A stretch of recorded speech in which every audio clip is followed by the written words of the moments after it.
BC రిజర్వేషన్ల కోసం తాము చేయనున్న 72 గంటల దీక్షకి ప్రభుత్వం అనుమతి ఇవ్వకుండా ఇబ్బంది పడుతోంది అన్నారు ఎమ్మెల్సీ కవిత. అనుమతి కోసం రేపటికి హైకోర్టులో లంచ్ మోషన్ పిటిషన్ కూడా వేశామని చెప్పారు. బీసీ రిజర్వేషన్ల కోసం తెలంగాణ జాగృతి చేయబోతున్న 72 గంటల దీక్షకు ప్రభుత్వాన్ని అనుమతి అడిగినా ఇప్పటివరకు ఎలాంటి స్పందన లేదన్నారు ఎమ్మెల్సీ కవిత. దీక్షకు అనుమతి కోసం రేపు లంచ్ మోషన్ పిటిషన్ వేశామన్నారు. ప్రభుత్వం పునరాలోచించి తమ దీక్షకు అనుమతి ఇవ్వాలని కవిత డిమాండ్ చేశారు. 72 గంటల పాటు నిరంతరాయంగా ఈ కార్యక్రమాన్ని కొనసాగించాలనేటటువంటి ఒక మహత్తరమైన సంకల్పంతో ప్రభుత్వాన్ని మేము పర్మిషన్ అడగడం జరిగింది.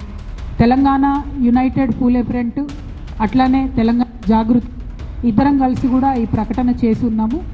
మరి అన్ని కుల సంఘాల మద్దతు చేస్తున్నటువంటి ఈ కార్యక్రమానికి ప్రభుత్వం ఇప్పటి వరకు కూడా పర్మిషన్ విషయంలో స్పష్టత ఇవ్వలేదు.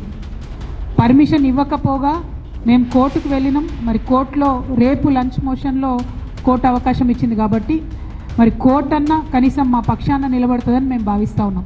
ప్రభుత్వం సానుకూల దృక్పథంతో మాకు అవకాశం ఇవ్వాలని చెప్పి మళ్ళీ ఒకసారి డిమాండ్ చేస్తూ ఉన్నాం.